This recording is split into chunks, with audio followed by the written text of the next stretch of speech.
नमस्कार, स्वादिफाय किचनमध्ये आपल्या सगळ्यांचं स्वागत आहे. तर आज आपण बनवणार आहोत दाबेली सँडविच. हो, दाबेली सँडविच. वरतून कुरकुरीत आणि मधून मस्तपैकी मऊ भाजी. तर सगळ्यात आधी इथे आपल्याला बनवायचं आहे चिंच गुळाची चटणी, गोड गोड. तर त्यासाठी अर्धा वाटी मी इथे चिंच घेतली आहे आणि 1 वाटी गूळ.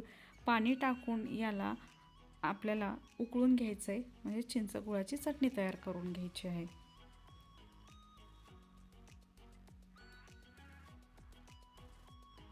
तर इथे भाजीसाठी मी इथे घेतलेला बारीक चिरलेला कांदा, हे खारे शेंगदाणे, डाळिंब आपल्या आवडीनुसार आपण कमी जास्त घेऊ शकतो आणि इथे मी मसाला शेंगदाणे घेतलेले, त्याचबरोबर उकडलेले बटाटे घेऊन आता मी त्याला स्मॅश करून घेणार आहे. मग आपण त्याची दाबेलीची भाजी तयार करणार आहोत आणि वरचे सगळं साहित्य ते त्यामध्ये टाकून आपण मग मस्त सँडविच बनवणार आहोत. हे सँडविच खूप पटकन बनतात आणि खायला पण खूप सुंदर लागतात, खूप छान लागतात. मुलांचे फेवरेट आहेत आणि बाहेर पाऊस पडत असल्यामुळे मुलांना भाजी चपाती खाण्यात काहीच इंटरेस्ट नाही. तर इथे मी हे बघा, दाबेलीचा मसाला आहे तो मी पाण्यात मिक्स करून तेलात टाकलेला आहे, त्याच्यामुळे तो लवकर जळत नाही. मग उकडलेले बटाटे टाकले, मग चिंच गुळाची चटणी टाकली आणि ह्याला व्यवस्थित मिक्स करून घेतलं आणि मीठ पण टाकलं, कारण मीठ अगोदर आपण घातलं नव्हतं. तर ह्याला व्यवस्थित मिक्स करून घ्यायचं आहे, म्हणजे भाजी पूर्ण गरम होईल आणि छान तयार होईल.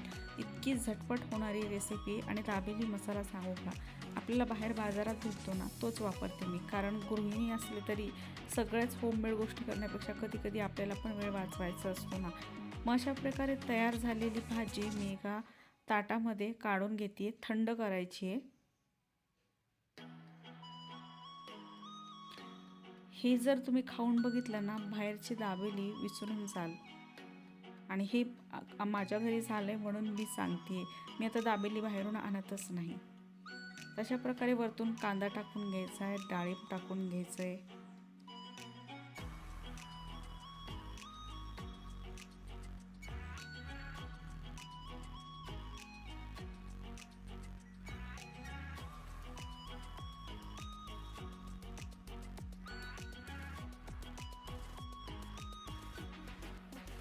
हां, मस्त दिसतोय की नाही लुक एकदम दाबेलीच्या स्टॉलवरचा. तर आता आपण सँडविच तयार करायला घेऊयात. इथे मी ब्रेड स्लाइस घेतलेले, त्याला आपल्याला ही चिंच गुळाची गोड चटणी लावून घ्यायची अगोदर. पावला लावतात की नाही मध्ये, तसंच.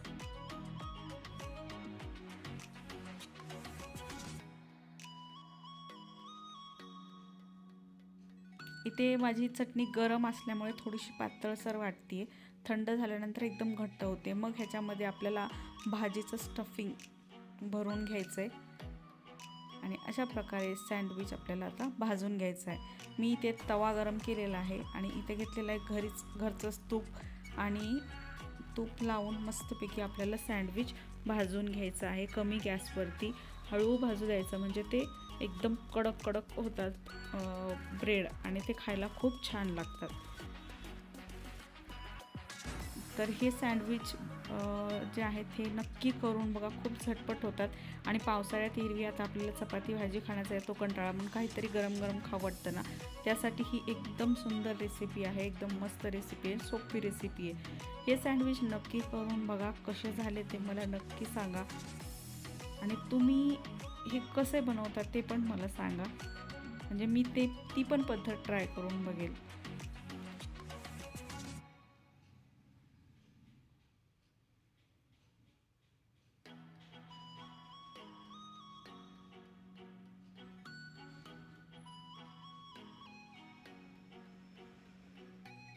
फक्त एक मसाला आणि आपली दाबेलीची भाजी तयार होते.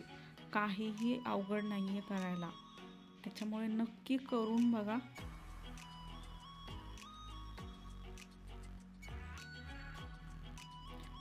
अशा प्रकारे आपले सँडविच तयार झालेले आहेत. आता हे आपण खायला देऊयात.